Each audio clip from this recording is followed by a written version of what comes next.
Bienvenue sur cette nouvelle vidéo. Je suis ravi de te retrouver ici aujourd'hui. Si tu cherches à grandir, à développer ta confiance et à mener une vie plus sereine, tu es au bon endroit. Ensemble, nous allons explorer des principes profonds et des outils pratiques qui t'aideront à avancer sur ton chemin de développement personnel. Assieds-toi confortablement, et prépare-toi à transformer ta manière de voir les choses. Abonne-toi pour ne rien manquer et, surtout, n'oublie pas de passer à l'action après cette vidéo. Allons-y. Qu'est-ce que la confiance en soi? La confiance en soi est un concept souvent mal compris.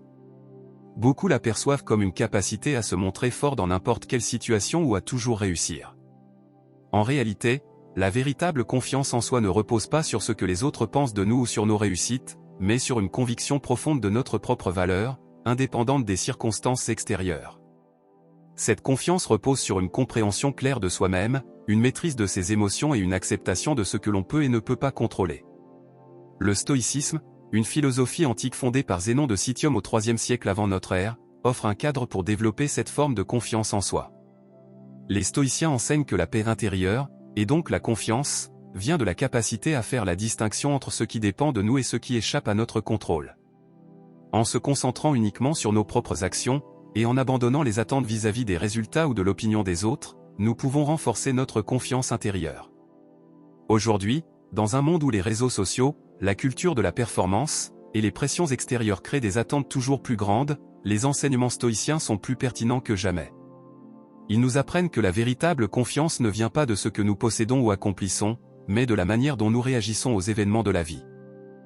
Chapitre 1. Cultiver l'autoconnaissance et l'alignement avec ses valeurs. La confiance en soi, selon les principes stoïciens, ne naît pas d'une illusion de perfection ou d'une quête de validation extérieure. Elle prend racine dans une compréhension profonde de soi-même et dans la capacité à vivre en accord avec ses propres valeurs. C'est en cultivant l'autoconnaissance que l'on peut véritablement renforcer cette confiance, car elle permet de faire face à la vie avec authenticité et assurance, sans avoir besoin de se conformer aux attentes extérieures. L'importance de l'autoconnaissance.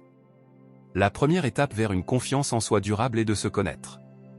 Il s'agit d'une introspection honnête sur qui tu es vraiment, sur ce que tu veux accomplir dans la vie, et sur ce que tu estimes important. Selon les stoïciens, cette recherche de soi est essentielle, car sans elle, nous risquons de nous perdre dans les attentes des autres ou dans des objectifs qui ne sont pas en phase avec nos valeurs.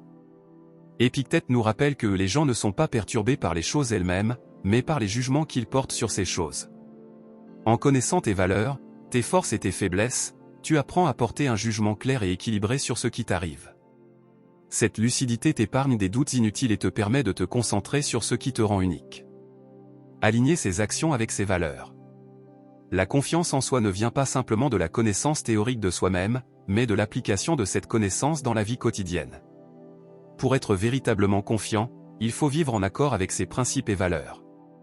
Lorsque tes actions sont alignées avec ce que tu crois profondément, tu développes une forme de cohérence intérieure qui renforce ta confiance. Ce n'est pas tant le résultat de tes actions qui compte, mais le fait que tu agisses avec intégrité, en harmonie avec ce que tu juges juste. Prenons l'exemple de Marc Aurèle, un empereur romain et philosophe stoïcien, qui devait naviguer dans un monde de pouvoir et d'intrigues politiques. Malgré ses pressions, il s'efforçait de vivre selon les principes stoïciens de justice, de courage et de modération. Dans ses méditations, il écrivait « Ne fais rien qui soit en contradiction avec les principes qui guident ta vie ».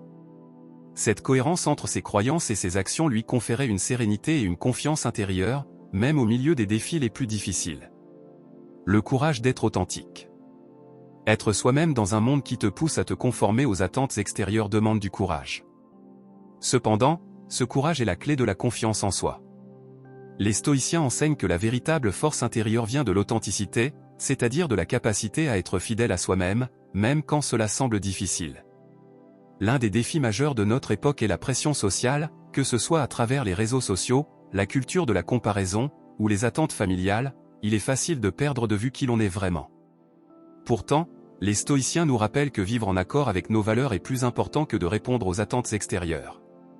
Si tu agis en fonction de tes propres principes, tu n'as plus besoin de l'approbation des autres pour te sentir confiant. Les obstacles à l'autoconnaissance. La route vers l'autoconnaissance est semée d'embûches. L'une des plus grandes difficultés réside dans notre tendance à fuir les vérités inconfortables. Il est parfois plus facile de se cacher derrière une image idéalisée de soi que de faire face à ses propres imperfections. Pourtant, le stoïcisme nous enseigne que la véritable sagesse et la confiance en soi ne viennent que de la confrontation honnête avec soi-même.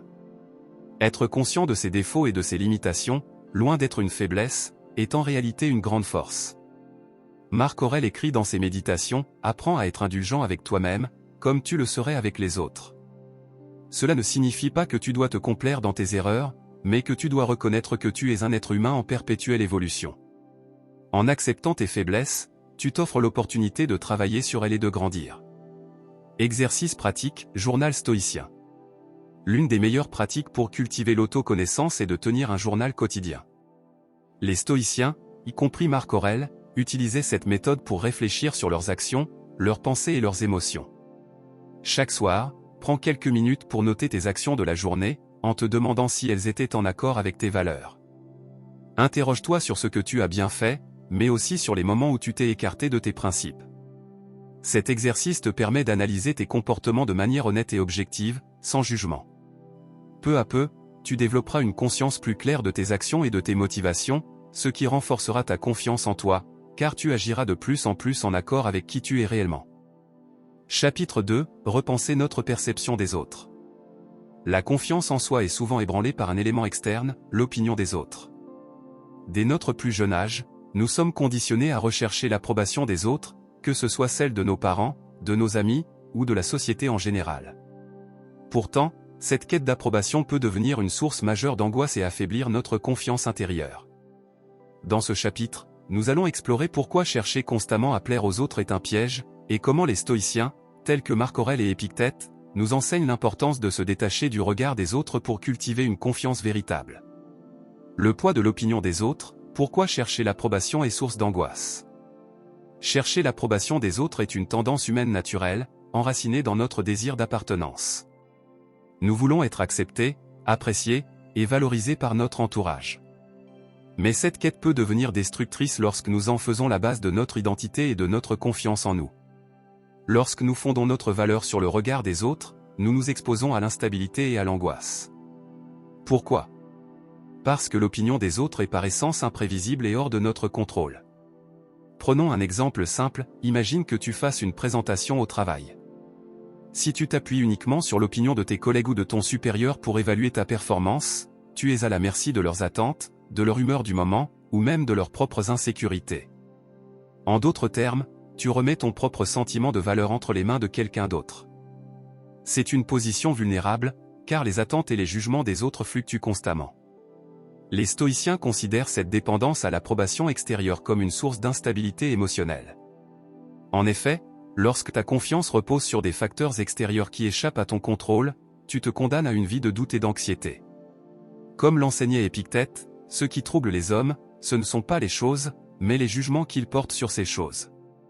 Si tu juges que ton bonheur ou ta valeur dépendent de l'approbation des autres, tu choisis de te mettre en danger émotionnellement à chaque interaction. Les stoïciens et le regard des autres, Marc Aurèle et Épictète sur l'indépendance de l'opinion d'autrui. Marc Aurèle et Épictète, deux des plus grands maîtres du stoïcisme, ont tous deux insisté sur l'importance de ne pas fonder notre bonheur et notre confiance sur l'opinion des autres. Ils enseignaient que la seule opinion qui compte véritablement est celle que nous avons de nous-mêmes, en fonction de nos actions et de notre alignement avec nos propres valeurs. Marc Aurèle, dans ses méditations, écrivait « Il faut avant tout cesser de se laisser entraîner par l'opinion que les autres ont de nous, et se contenter de vivre en accord avec la nature et la raison. » Il nous invite à ne pas accorder trop d'importance à ce que les autres pensent de nous, car cela ne relève pas de notre contrôle et n'a aucune influence sur notre véritable valeur. Ce qui importe, c'est d'agir conformément à nos principes et d'être en paix avec nos propres décisions. De même, Épictète enseignait que le jugement des autres ne devrait jamais affecter notre tranquillité intérieure. Il soulignait que chacun voit la réalité à travers le prisme de ses propres perceptions et croyances. Ainsi, lorsque quelqu'un nous critique ou nous juge, il ne reflète pas une vérité objective, mais plutôt sa propre vision du monde. Comprendre cela nous aide à relativiser l'impact du regard des autres sur notre vie. Les stoïciens nous rappellent également que nous ne pouvons jamais plaire à tout le monde. Chaque personne a des attentes et des critères différents. En cherchant à plaire à tous, nous finissons par nous éparpiller et par perdre le contact avec ce qui est vraiment important pour nous. Exercice stoïcien, se questionner sur nos motivations. Un exercice simple, mais puissant, pour se détacher du jugement des autres et de se questionner régulièrement sur nos motivations. Lorsque tu entreprends une action, demande-toi, est-ce que je fais cela pour répondre à mes propres valeurs et convictions, ou suis-je en train d'agir pour plaire ou impressionner quelqu'un d'autre? Cet exercice te permet de clarifier tes intentions et de t'assurer que tes actions sont guidées par ce qui est vraiment important pour toi, plutôt que par le besoin d'approbation extérieure. En cultivant cette habitude, tu développeras une conscience accrue de tes motivations, ce qui renforcera ta confiance en toi, car tu agiras en alignement avec tes propres valeurs. Chapitre 3, la confiance naît de la préparation. La confiance en soi ne se manifeste pas spontanément. Elle se bâtit progressivement, souvent à travers l'expérience, la réflexion, et surtout, la préparation. Dans le stoïcisme, la préparation mentale est un pilier essentiel pour affronter les défis de la vie avec calme et assurance. En se préparant à l'avance, en anticipant les obstacles et en se familiarisant avec les difficultés potentielles, nous nous renforçons intérieurement, et cette préparation devient la source d'une confiance inébranlable. L'importance de la préparation mentale, se préparer à l'avance pour les défis et les imprévus renforce la confiance. La préparation mentale consiste à prévoir, imaginer et anticiper les situations difficiles avant qu'elles ne se présentent. Ce processus permet de créer une sorte de carte mentale des défis à venir, nous donnant l'avantage de savoir comment réagir lorsque ces situations surviennent. Ce principe est profondément ancré dans la philosophie stoïcienne, en étant mentalement prêts, nous pouvons mieux gérer les imprévus sans perdre notre sérénité. Imagine un sportif avant une compétition importante. Il ne se jette pas dans l'arène sans préparation, il s'entraîne, affine ses compétences, mais surtout, il se prépare mentalement. Il imagine les obstacles, les moments de doute, les éventuelles difficultés qui pourraient se présenter. Cette préparation le rend plus confiant le jour de la compétition, car il a déjà visualisé ces scénarios. C'est exactement la même chose pour nous dans nos vies quotidiennes. Nous pouvons nous préparer à affronter les défis de manière proactive, en renforçant notre mentalité et notre résilience. Pour les stoïciens, cette préparation est essentielle, car elle permet de minimiser la surprise et d'éviter de se laisser emporter par les émotions. Quand nous avons mentalement envisagé une situation difficile, nous ne sommes pas pris au dépourvu lorsque cette situation se produit. Cela nous permet de rester calmes, de prendre des décisions éclairées, et d'agir avec confiance. Les méditations stoïciennes, comment la pratique quotidienne de la méditation sur les défis à venir permet de bâtir une résilience intérieure. Les stoïciens, en particulier Marc Aurèle, pratiquaient une forme de méditation quotidienne qui consistait à réfléchir sur les défis à venir. Cette pratique, appelée la prévisualisation ou la méditation anticipative, permettait de se préparer mentalement à affronter les difficultés de manière sereine. Pour Marc Aurèle, la journée commençait souvent par une réflexion sur les comportements difficiles des autres, les événements imprévus et les situations stressantes qu'il pourrait rencontrer. Dans ses méditations, Marc Aurèle écrivait « Lorsque tu te lèves le matin, dis-toi, je vais rencontrer un indiscret, un ingrat, un insolent, un fourbe, un envieux, un égoïste. Ils sont comme cela parce qu'ils ne savent pas ce qui est bien et ce qui est mal. » Cette méditation l'aidait à anticiper et à accepter les comportements difficiles, lui permettant ainsi de ne pas être surpris ou offensé lorsqu'ils se manifestaient. La méditation stoïcienne sur les défis à venir n'est pas une simple anticipation des obstacles. Elle inclut une réflexion sur la manière dont nous pouvons réagir à ces situations, en alignant nos réponses avec nos valeurs et nos principes. En nous imaginant confrontés à des difficultés, nous pouvons développer une sorte de résilience anticipée, un état d'esprit qui nous permet de faire face à ces défis avec plus de calme et de confiance lorsque le moment venu. La pratique quotidienne de cette méditation crée un espace mental où l'on peut explorer différents scénarios et s'entraîner à réagir de manière stoïque. Cette préparation répétée renforce notre capacité à rester maître de nous-mêmes face aux imprévus. Le principe de l'anticipation négative, premeditatio malorum, imaginer le pire pour ne pas être surpris et rester maître de ses émotions. L'un des outils les plus puissants du stoïcisme pour renforcer la confiance en soi est la premeditatio malorum, ou l'anticipation négative. Cette pratique consiste à imaginer le pire scénario possible dans une situation donnée, afin de s'y préparer mentalement. Loin d'être une pensée pessimiste, cette méthode vise à nous familiariser avec l'idée que des événements indésirables peuvent se produire, et à accepter cette réalité. En le faisant, nous nous immunisons contre la surprise et la peur, deux éléments qui sapent souvent notre confiance en nous. Épictète enseignait que rien de ce qui survient ne devrait nous étonner. Si nous anticipons les mauvaises nouvelles, les pertes, les difficultés, ou les échecs, nous ne serons pas dévastés si cela se produit. La Premeditatio Malorum nous prépare à affronter des situations désagréables avec calme, en sachant que nous avons déjà réfléchi aux moyens de les gérer. En visualisant mentalement ces scénarios, nous nous habituons à l'idée qu'ils peuvent survenir, et nous nous préparons à y faire face sans perdre notre sérénité.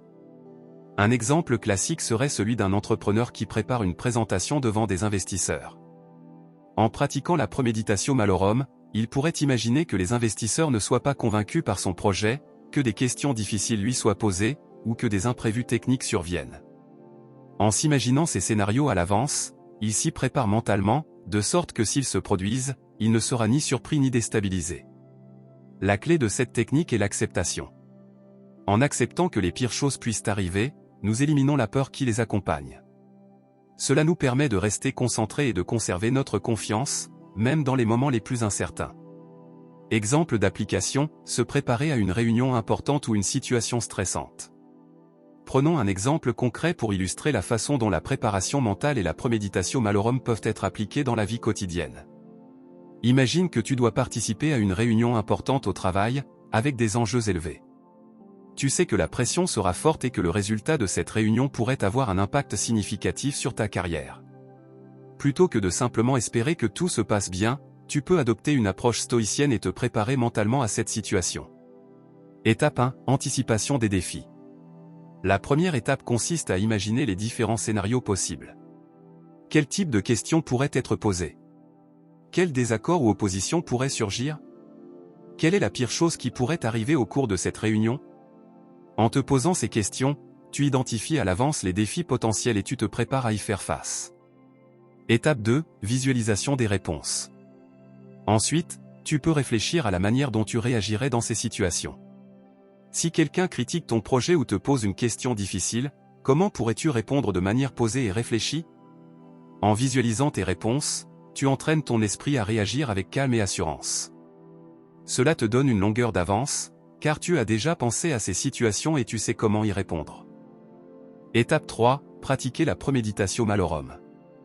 Enfin, pratique la Premeditatio Malorum en imaginant le pire scénario possible. Que se passerait-il si la réunion échouait complètement? Comment réagirais-tu? En t'habituant à cette idée, tu diminues la peur de l'échec. Même si les choses ne se déroulent pas comme prévu, tu seras préparé à accepter ce résultat et à en tirer des leçons. Cela renforce ta confiance, car tu sais que, quoi qu'il arrive, tu es prêt à faire face aux conséquences. Cette approche de la préparation mentale et de la Premeditatio Malorum peut être appliquée à toutes sortes de situations stressantes, qu'il s'agisse d'un examen, d'une présentation publique, ou d'une conversation difficile. En t'y préparant à l'avance, tu diminues l'incertitude, tu te familiarises avec les défis potentiels, et tu augmentes ta confiance en toi. Si tu apprécies ce contenu et que tu trouves ces idées utiles, pense à laisser un like pour soutenir la chaîne. Et si tu veux aller plus loin dans ton développement personnel, n'hésite pas à t'abonner pour ne rien manquer des prochaines vidéos. Ton soutien fait vraiment la différence. Chapitre 4. Construire la confiance par l'action courageuse. La confiance en soi n'est pas une qualité innée que certains possèdent et d'autres non. C'est une compétence qui se développe, s'affine, et se renforce par l'expérience et l'action. Dans la philosophie stoïcienne, le courage est une vertu centrale, et c'est à travers ce courage que nous bâtissons la véritable confiance. Contrairement à l'idée populaire que la confiance se développe simplement en améliorant ses compétences ou en accumulant des succès, les stoïciens enseignaient que la confiance naît principalement de l'action, même dans l'incertitude.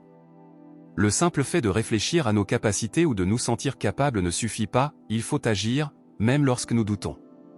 Le courage stoïcien, l'idée que la confiance vient de l'action, et non du simple fait de penser à nos capacités. Pour les stoïciens, le courage n'était pas une absence de peur, mais la capacité à agir malgré la peur et le doute. La confiance véritable ne se forge pas dans les moments de certitude, mais dans les moments où nous faisons face à l'incertitude et prenons des actions malgré elle. Épictète nous rappelle que ce qui est vraiment en notre pouvoir, c'est notre action, notre réaction face aux événements. Nous ne pouvons pas toujours contrôler l'issue de nos efforts, mais nous pouvons contrôler si nous choisissons ou non de passer à l'action. Le courage stoïcien se manifeste par la volonté d'agir, de se confronter à des situations difficiles, et d'accepter que l'incertitude fait partie intégrante de la vie. Chaque fois que nous agissons, même avec la peur ou le doute, nous envoyons un message à nous-mêmes, nous sommes capables. C'est ce message répétitif, à travers l'action, qui finit par renforcer notre confiance intérieure. Cette approche est essentielle car elle nous pousse à dépasser les limites imposées par nos pensées. Nous ne pouvons pas attendre que la confiance vienne avant d'agir. En réalité, c'est souvent en prenant des décisions difficiles, en affrontant nos peurs, que la confiance s'installe naturellement. Chaque pas courageux que nous faisons nous aide à prouver à nous-mêmes que nous sommes capables, peu importe le résultat final. Prendre des décisions malgré le doute, les stoïciens nous enseignent que l'incertitude ne doit pas paralyser l'action. Une des idées clés du stoïcisme est que nous ne devons pas attendre la certitude pour agir. Le doute fait naturellement partie de la vie humaine, mais ce doute ne doit pas être une excuse pour l'inaction.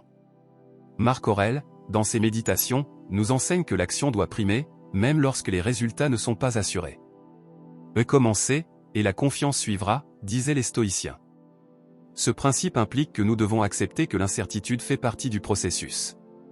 Si nous attendons d'être absolument sûrs de nous avant de prendre une décision ou de nous engager dans une action, nous risquons de rester paralysés. La confiance ne précède pas l'action, elle en est le résultat. Le doute, en lui-même, n'est pas un obstacle à l'action. Au contraire, il peut être un catalyseur de progrès. Lorsque nous agissons malgré le doute, nous nous entraînons à affronter nos peurs et à accepter l'incertitude comme une composante inévitable de la vie.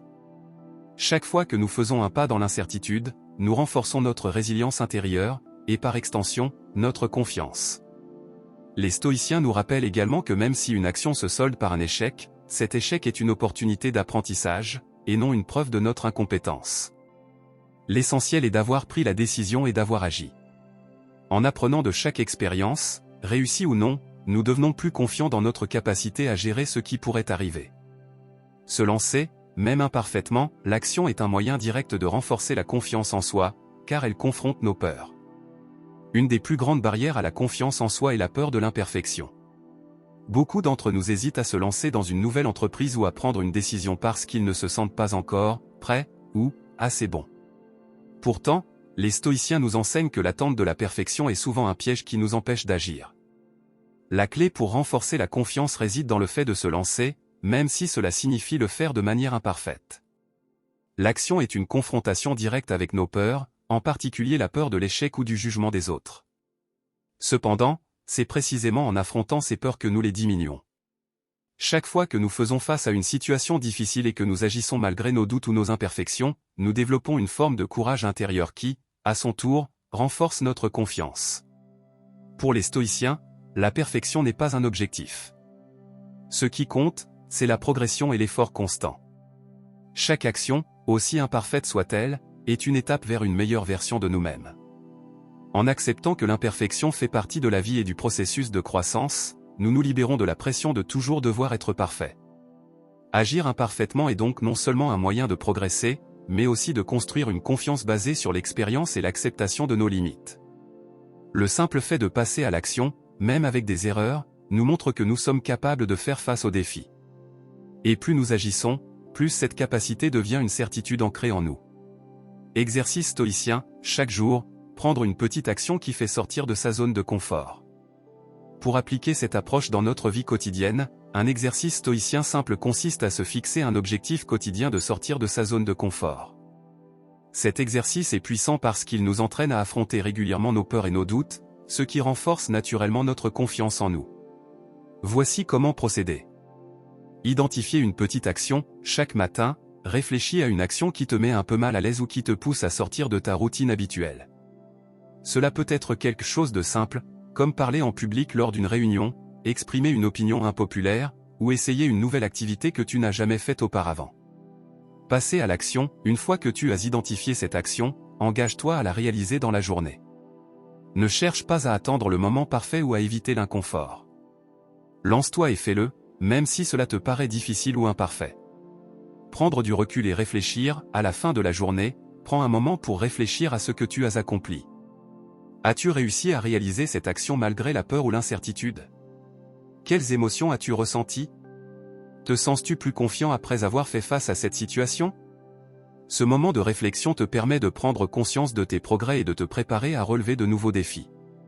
Cet exercice simple mais puissant est un moyen concret de mettre en pratique le courage stoïcien. En te confrontant régulièrement à tes peurs et en agissant malgré elles, tu développeras progressivement une confiance profonde en tes capacités. Plus tu sortiras de ta zone de confort, plus tu te rendras compte que tu es capable d'affronter des situations difficiles et d'agir avec assurance. Chapitre 5. Accepter l'échec comme une opportunité. L'échec est souvent perçu comme une menace à notre confiance et à notre estime de soi. Il éveille en nous des sentiments de honte, d'inadéquation et de doute, alimentant la peur d'essayer à nouveau. Cependant, pour les stoïciens, l'échec fait partie intégrante de la vie et du processus d'apprentissage. Ils ne voyaient pas l'échec comme une fin en soi, mais comme une opportunité de se renforcer, de grandir et de mieux comprendre leurs propres limites. L'une des clés de la philosophie stoïcienne est d'apprendre à accepter l'échec comme une étape nécessaire sur le chemin de la sagesse et de la maîtrise de soi. Dans ce chapitre, nous explorerons comment les stoïciens redéfinissaient l'échec et comment ils transformaient les moments difficiles en occasion de croissance. Le stoïcisme et l'échec, Épictète et Marc Aurèle voyaient l'échec comme une partie naturelle du processus d'apprentissage. Épictète et Marc Aurèle, deux des plus grands penseurs stoïciens, partageaient une perspective particulièrement constructive sur l'échec. Pour eux, les erreurs et les revers ne devaient pas être source de découragement, mais de réflexion. Selon Épictète, ce qui compte véritablement n'est pas l'échec lui-même, mais la manière dont nous choisissons de réagir à celui-ci. Les événements extérieurs, y compris les échecs, échappent souvent à notre contrôle direct, mais notre réaction, notre interprétation de ces événements, est entièrement sous notre pouvoir. Dans ses méditations, Marc Aurèle écrivait que chaque difficulté que nous rencontrons, y compris les échecs, est une opportunité de mettre en pratique nos vertus. L'échec devient un terrain d'entraînement pour la patience, la résilience et la sagesse. En confrontant l'adversité avec la bonne attitude, nous apprenons davantage sur nous-mêmes et nous développons des compétences cruciales pour surmonter les défis futurs. Dans la perspective stoïcienne, échouer n'est jamais une catastrophe. C'est plutôt une invitation à réajuster nos attentes, à revoir notre approche, et à améliorer notre capacité à nous adapter. Le succès, selon les stoïciens, ne se mesure pas uniquement par des résultats tangibles, mais par l'effort constant pour progresser malgré les obstacles. Redéfinir l'échec, plutôt que de voir l'échec comme une perte de confiance, les stoïciens l'acceptaient comme un moyen de s'améliorer. Dans notre société moderne, l'échec est souvent perçu comme un signe d'inadéquation ou un reflet de nos limitations personnelles. Cette vision négative de l'échec peut éroder la confiance en soi, car elle nous pousse à nous identifier à nos erreurs. Cependant, la philosophie stoïcienne nous invite à redéfinir cette idée. Pour les stoïciens, l'échec n'est pas une condamnation de nos capacités, mais une partie naturelle du processus d'apprentissage. Marc Aurèle écrivait, « Ce n'est pas parce que quelque chose t'a échappé aujourd'hui que cela te définit. Demain est une nouvelle chance de mieux faire. » Cette citation montre bien que les revers ne sont pas définitifs. Ils sont des opportunités déguisées qui nous permettent de nous ajuster et de continuer à avancer sur le chemin de l'amélioration. Les stoïciens voyaient l'échec comme un miroir révélateur de nos lacunes, non pas pour nous rabaisser, mais pour nous permettre de grandir. Si nous échouons dans une tâche ou un projet, ce n'est pas une raison de perdre confiance en nous-mêmes, mais plutôt un signe qu'il existe des domaines dans lesquels nous pouvons encore nous améliorer. Ainsi, l'échec devient un feedback précieux qui nous permet de mieux orienter nos efforts. Plutôt que de fuir l'échec, les stoïciens nous encouragent à l'accepter, à l'examiner avec honnêteté et à en tirer des leçons constructives. Cette attitude nous libère de la peur de l'échec et nous donne la confiance nécessaire pour nous engager pleinement dans chaque action, sans craindre les résultats. Comment réagir face aux échecs? Stratégie pour transformer les échecs en occasion de croissance. La manière dont nous réagissons aux échecs est cruciale. Pour les stoïciens, les échecs ne sont pas des obstacles insurmontables, mais des défis que nous devons accueillir avec résilience et ouverture d'esprit. Voici quelques stratégies stoïciennes pour transformer les échecs en occasion de croissance. 1. Accepter l'échec comme inévitable. Aucun d'entre nous n'est parfait, et il est naturel de faire des erreurs. En acceptant cela, nous réduisons la pression que nous mettons sur nous-mêmes et nous adoptons une attitude plus souple face aux échecs. Au lieu de voir chaque échec comme une tragédie, nous pouvons le considérer comme une étape normale de notre progression. 2. Analyser l'échec objectivement, plutôt que de nous laisser submerger par des émotions négatives ou par des pensées d'autocritique, les stoïciens nous encouragent à examiner nos échecs de manière rationnelle. Que s'est-il passé exactement? Pourquoi avons-nous échoué? Quelles circonstances étaient sous notre contrôle et lesquelles ne l'étaient pas? Cette analyse froide et rationnelle nous permet d'apprendre des erreurs sans nous juger durement. 3. Réévaluer nos attentes. Souvent, l'échec provient de la discordance entre nos attentes et la réalité. Les stoïciens nous conseillent de réévaluer nos attentes et de nous rappeler que les résultats externes ne sont pas toujours sous notre contrôle. Ce qui importe, c'est l'effort sincère et la progression personnelle. En réorientant notre focus sur ce que nous pouvons vraiment contrôler, notre effort, notre attitude, nous pouvons mieux accepter les résultats, quels qu'ils soient. 4. Pratiquer la patience et la persévérance. L'échec est une opportunité de développer ces deux qualités essentielles. Les stoïciens croyaient fermement en la vertu de la persévérance, même face à des revers. En persévérant, nous apprenons à ne pas abandonner face aux difficultés et à continuer à avancer, même après un échec. 5. Voir chaque échec comme une opportunité d'apprentissage. Selon les stoïciens, chaque échec contient une leçon. Si nous prenons le temps de réfléchir à ce que nous pouvons apprendre de nos erreurs, nous en sortirons renforcés. Ce processus transforme l'échec en une expérience constructive qui nous aide à nous améliorer pour l'avenir. Exemple pratique, transformer un échec professionnel en opportunité d'amélioration. Imaginons un scénario où vous avez échoué à obtenir une promotion ou à mener à bien un projet professionnel important. Cet échec peut initialement éroder votre confiance en vous, vous faire douter de vos compétences, et éveiller des sentiments d'injustice ou de frustration. Cependant, en adoptant une perspective stoïcienne, cet échec peut devenir une opportunité de croissance. Commencez par examiner objectivement ce qui a conduit à cet échec. Avez-vous manqué de préparation? Est-ce que des facteurs externes échappaient à votre contrôle?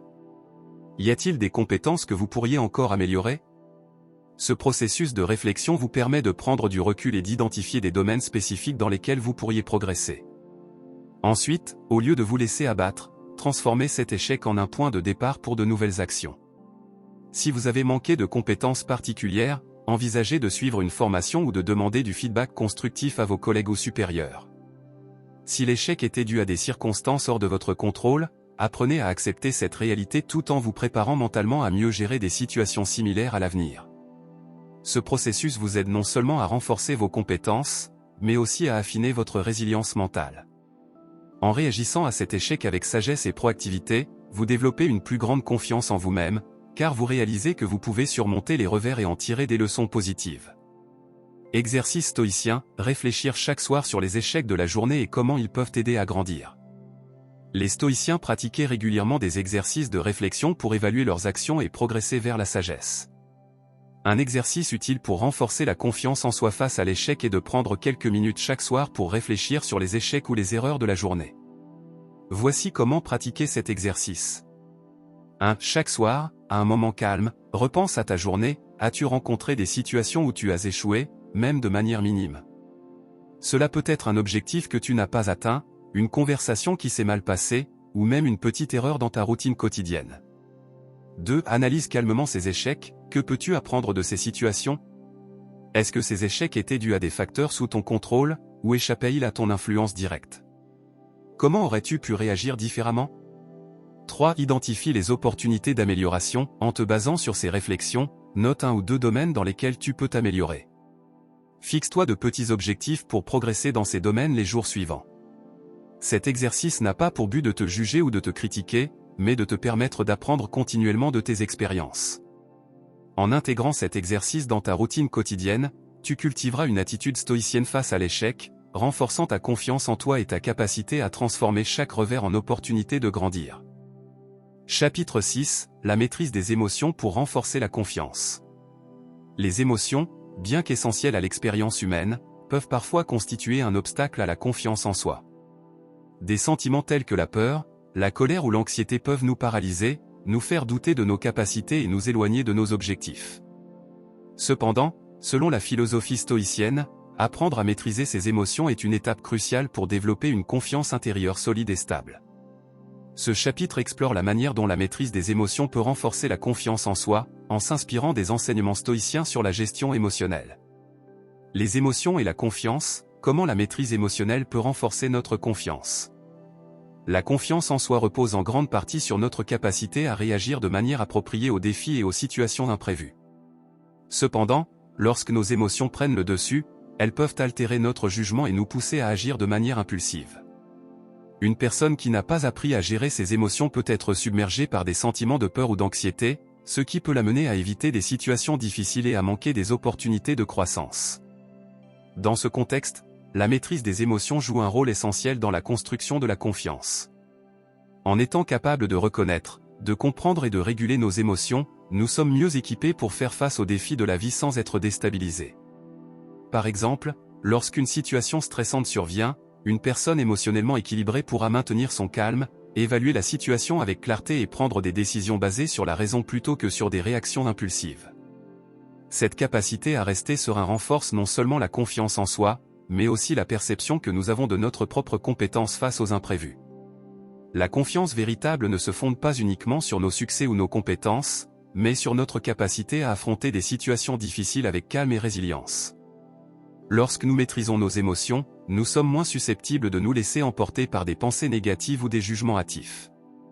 Nous pouvons alors aborder chaque situation avec une plus grande lucidité, sachant que nous avons la force intérieure pour rester centrés, quels que soient les événements extérieurs.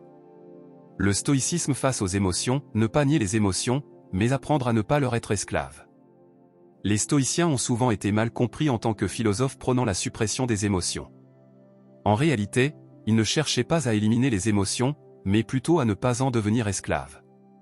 Pour les stoïciens, les émotions ne sont ni bonnes ni mauvaises en elles-mêmes, mais c'est notre réaction face à elles qui détermine leur impact sur notre vie. En d'autres termes, ils reconnaissaient l'importance des émotions, mais insistaient sur la nécessité de garder le contrôle sur elles pour éviter qu'elles ne dictent nos actions. Épictète, l'un des plus grands stoïciens, enseignait que ce qui perturbe réellement les êtres humains, ce ne sont pas les événements extérieurs eux-mêmes, mais les jugements que nous portons sur eux. Une émotion forte, comme la colère ou la peur, est souvent le résultat d'une évaluation erronée de la situation. En nous entraînant à changer notre perspective, nous pouvons aussi apprendre à changer notre réponse émotionnelle. Marc Aurèle, dans ses méditations, soulignait également l'importance de cultiver la maîtrise émotionnelle. Il conseillait de traiter chaque émotion comme une opportunité de pratique et d'entraînement. En apprenant à observer nos émotions avec détachement, sans immédiatement réagir à leurs impulsions, nous développons une plus grande maîtrise de nous-mêmes. Les stoïciens ne niaient pas les émotions, mais proposaient de les comprendre et de les utiliser à notre avantage. Ils enseignaient que la véritable maîtrise des émotions ne consiste pas à les réprimer, mais à les accueillir avec lucidité, à les analyser rationnellement, puis à agir en conséquence. Cette approche permet non seulement de réduire l'impact des émotions négatives, mais aussi de renforcer la confiance en notre capacité à rester maître de nous-mêmes, même dans des moments émotionnellement intenses. Les pratiques pour gérer les émotions fortes, techniques stoïciennes pour la maîtrise émotionnelle. Afin de cultiver la maîtrise des émotions, les stoïciens recommandaient plusieurs pratiques concrètes qui aident à gérer les émotions fortes. Ces techniques visent à ralentir notre réaction immédiate face aux émotions et à nous donner l'opportunité de réfléchir avant d'agir. Voici quelques-unes des techniques stoïciennes les plus efficaces pour gérer les émotions. 1. La respiration profonde. La respiration est un outil puissant pour calmer les émotions intenses, comme l'anxiété ou la colère. Lorsque nous sommes submergés par une émotion, notre respiration devient souvent rapide et superficielle, ce qui aggrave encore notre état émotionnel. En pratiquant la respiration profonde et contrôlée, nous envoyons un signal à notre corps que nous sommes en sécurité, ce qui aide à réduire l'intensité de l'émotion. Les stoïciens, bien qu'ils ne formalisent pas cette pratique comme on le ferait aujourd'hui, reconnaissaient l'importance de réguler les réactions physiologiques pour reprendre le contrôle de l'esprit. 2. La prise de recul. Les stoïciens enseignaient l'importance de prendre du recul face à nos émotions. Une technique utile consiste à imaginer que nous sommes des observateurs extérieurs à la situation. En nous demandant comment un tiers objectif évaluerait la situation, nous pouvons réduire l'emprise de l'émotion et retrouver une perspective plus équilibrée. Cette pratique aide à neutraliser la puissance des émotions qui nous semblent envahissantes sur le moment. 3. Réflexion sur l'impermanence. Une autre stratégie stoïcienne consiste à méditer sur la nature éphémère des choses, y compris des émotions. L'idée ici est de se rappeler que, quelle que soit l'intensité de l'émotion que nous ressentons dans l'instant, elle finira par passer. Rien n'est permanent, et cela inclut nos sentiments. Cette réflexion sur l'impermanence aide à relativiser les émotions fortes et à réduire leur emprise sur notre esprit. 4. Prévoir les émotions à venir. Premeditatio malorum. En anticipant à l'avance les émotions que nous pourrions ressentir dans des situations difficiles, nous pouvons nous y préparer mentalement et émotionnellement. Par exemple, si nous savons qu'une réunion importante ou un événement stressant approche, nous pouvons nous entraîner à imaginer les différentes émotions que cela pourrait susciter et à élaborer des stratégies pour y faire face. Cette pratique stoïcienne nous aide à ne pas être surpris par nos émotions, mais à les accueillir avec calme et résilience. En intégrant ces pratiques dans notre quotidien, nous développons une meilleure maîtrise de nos émotions, ce qui renforce naturellement notre confiance en nous. nous ne sommes plus à la merci de nos sentiments, mais nous apprenons à les canaliser et à les utiliser de manière constructive. Exercice stoïcien, la pause stoïcienne avant toute réaction émotionnelle, prendre un moment pour réfléchir et agir en conséquence. Un exercice simple mais efficace pour cultiver la maîtrise émotionnelle est ce que l'on pourrait appeler la pause stoïcienne. Cette technique consiste à prendre un moment de réflexion avant de réagir à une situation émotionnelle. Elle permet de suspendre la réaction automatique que nos émotions pourraient déclencher, afin de choisir une réponse plus réfléchie et rationnelle. Voici comment pratiquer la pause stoïcienne. 1. Reconnaître l'émotion naissante. Le premier pas est d'être conscient de l'émotion que nous commençons à ressentir. Cela peut être de la colère, de l'anxiété, de la tristesse ou tout autre sentiment. Prendre conscience de l'émotion est crucial, car cela nous permet de l'identifier avant qu'elle ne prenne le contrôle. 2. Prendre une pause. Avant de réagir, faites une pause. Cette pause peut durer quelques secondes ou plus, selon la situation. L'idée est de permettre à l'émotion de perdre un peu de son intensité avant d'agir. Pendant cette pause, respirez profondément et détachez-vous de l'émotion pour l'observer d'un point de vue extérieur. 3. Analysez la situation. Pendant cette pause, demandez-vous pourquoi vous ressentez cette émotion et si elle est appropriée. Quelle est la source de cette émotion? Est-elle basée sur une perception erronée ou un jugement précipité? Ce moment de réflexion permet de prendre du recul et d'éviter de réagir de manière impulsive. 4. Choisir une réponse réfléchie. Après avoir pris le temps de réfléchir, choisissez une réponse qui est alignée avec vos valeurs et votre raison, plutôt qu'avec l'émotion du moment. Cette réponse sera probablement plus mesurée, plus sage, et renforcera votre confiance en vous, car vous aurez agi en accord avec vos principes plutôt que sous l'influence d'une émotion passagère. En pratiquant régulièrement la pause stoïcienne, nous renforçons notre capacité à maîtriser nos émotions et à réagir de manière plus sereine et confiante face aux défis de la vie. La confiance véritable vient de l'intérieur. La confiance en soi, selon les enseignements stoïciens, ne se fonde pas sur les succès ou les éloges extérieurs, mais sur notre capacité à maîtriser nos pensées, nos émotions et nos actions. Les stoïciens nous rappellent que nous ne contrôlons pas les événements externes, ni même ce que les autres pensent de nous. Ce que nous pouvons contrôler, en revanche, c'est notre manière de percevoir ces événements et la manière dont nous y répondons. Ainsi, la véritable confiance ne réside pas dans les résultats que nous obtenons, mais dans la maîtrise de nous-mêmes, la tranquillité d'esprit que nous développons, et notre capacité à agir en accord avec nos valeurs. Lorsque nous comprenons que notre confiance provient de l'intérieur et non des circonstances extérieures, nous devenons moins vulnérables aux aléas de la vie. Cette confiance n'est pas éphémère, dépendante des situations, mais elle devient une force stable, enracinée dans notre capacité à nous détacher des jugements extérieurs, à anticiper et à accueillir les échecs comme des opportunités, et à agir courageusement face à l'incertitude. Cette force intérieure est la clé pour cultiver une confiance durable. Commencez à pratiquer les exercices stoïciens dès aujourd'hui. La philosophie stoïcienne ne se limite pas à des concepts abstraits, elle est profondément pratique et accessible à chacun. Pour renforcer ta confiance en toi, il est important de passer à l'action dès maintenant. Intègre les exercices stoïciens dans ton quotidien. Par exemple, chaque matin, pratique la préméditation malorum en imaginant les défis que tu pourrais rencontrer et en te préparant mentalement à y faire face avec calme et résilience. Mets en place la pause stoïcienne pour gérer tes émotions et réfléchir avant de réagir. Réfléchis chaque soir sur tes réussites et tes échecs, en les voyant comme des occasions d'apprentissage et non comme des jugements de ta valeur personnelle. En t'engageant dans ces exercices, tu renforceras ta confiance non pas en cherchant l'approbation des autres ou en évitant les difficultés, mais en devenant un maître de toi-même, capable de faire face à toutes les situations avec sérénité. La confiance en soi est un chemin de développement personnel. La confiance en soi n'est pas un état fixe que l'on atteint une fois pour toutes. C'est un chemin de développement personnel qui nécessite de la pratique, de la patience et une volonté d'apprendre de chaque expérience, qu'elle soit positive ou négative.